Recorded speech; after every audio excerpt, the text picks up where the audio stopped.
ought to have behaved like that. The shoulds and the oughts get reduced.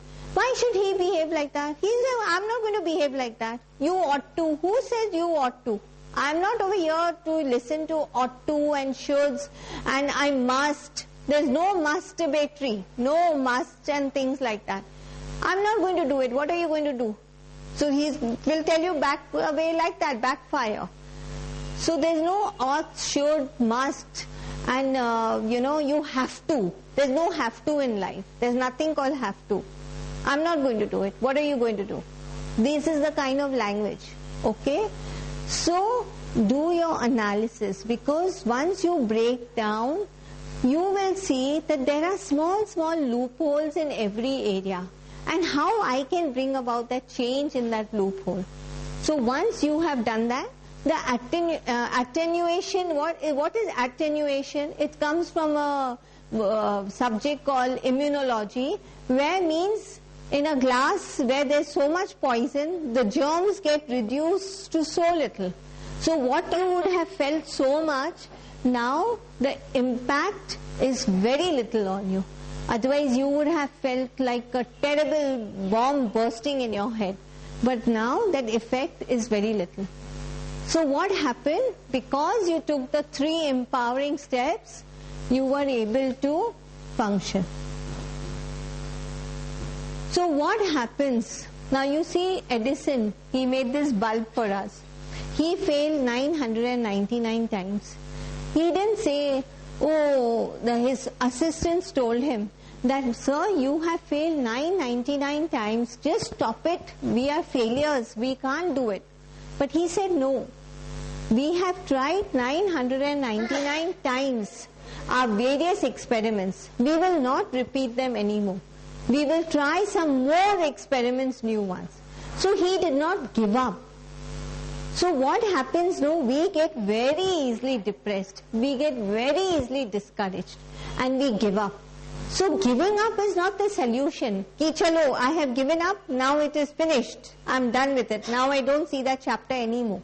It's out of my life. No, that same chapter will come back in another form. So do not give it up. Find solution to your problems and handle that stress so that you are strengthened with techniques of how to deal with similar kinds of problems that will come in your life later. So you, by saying, I will not go there today, finished. So what is it? It's an escapism. By not going there, but there, it's there at the back of your mind. I did not go, I should have gone. So what is happening? It is better to deal with your conflicts directly than to suppress it and push it down, and in the back of your mind it's keeping on working, and one fine day you burst like a bubble. So that should not be the motive. The motive is, how do I handle this from here? And what is the technique I am going to use to handle that? Now once that is done, you reach to this 3rd stage and you see it affects you, but the impact it has on you is in a very, very minimal impact that it can have. And since we are human, feelings are going to be there. We cannot suppress feelings. Therefore, feelings are very important. Whether it's a positive feeling or a negative feeling. So first, it is your thought processes, the thinking. What are you thinking? What is your self-talk? Because from the thinking, we have feelings. What the hell he thinks, he can talk like that. So what I'm thinking how he can talk to me like that. So what is the feeling? Very negative, very irrational. So what do? My physical action. So from thinking comes feeling, and from feeling comes action, behavior. Action means behavior. So what do? I bang the door and I say, forget it, I don't want dinner, I'm just going to sleep. That's what I say. That is my action. So the thinking, feeling and action. Now feelings are very important, and very often when we speak, whether it's at home with friends, we completely wipe out the feelings. We never realize what feelings play a part in a person's emotion. Feelings play a very great role in a person's, because we can't think what that other person is thinking. What we can think is what we want to think. I can't think what you're thinking. I can only help and analyze your thinking for you. But the thinking is coming from you and the feeling is your feeling. So I can feel to a certain extent some kind of an empathy. What is the difference in sympathy and empathy? Sympathy is when you feel for somebody. But empathy is something when you feel with somebody. If you feel sad, I feel sad with you. But suppose your very good friend expired or something, I can feel sympathetic for you, that I know he was a good friend of yours. That is the difference in sympathy and empathy. Therefore, it's very important to understand feelings, because it is the thoughts which can create feeling. So therefore, the main key is your thoughts, and you need to work on your thought pattern. You call it be, you call it thoughts, you call it self-esteem, you call it assumptions, you call it theory, you call what you want, but it is your be.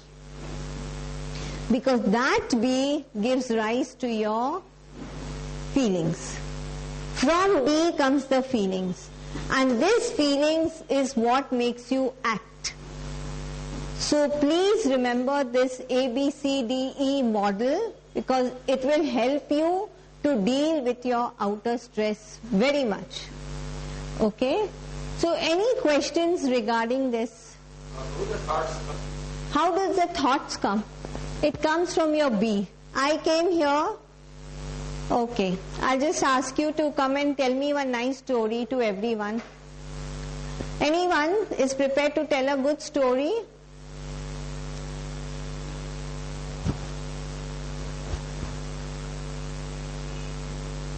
So what are you thinking?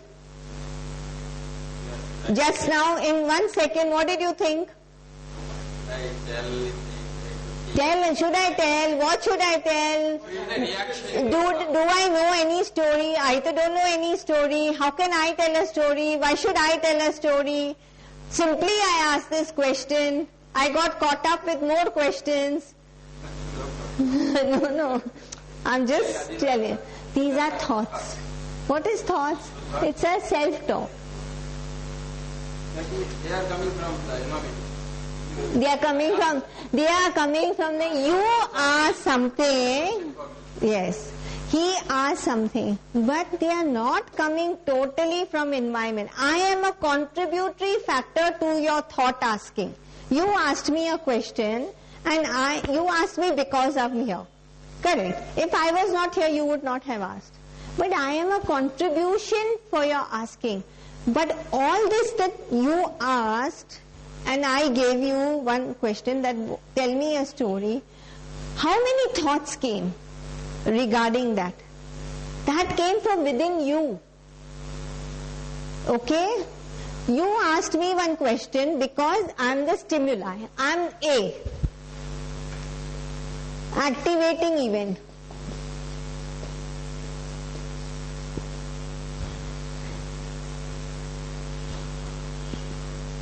I am the A for you, but I am only a contribution.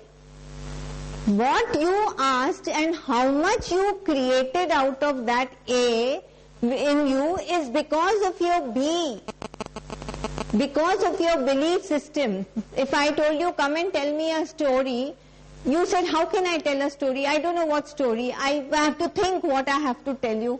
Maybe everybody laugh at me if I had given you more time. I did not give you more time. But if I will ask you to come and do one dance or one yoga exercise, you will start telling, oh, I don't know anything.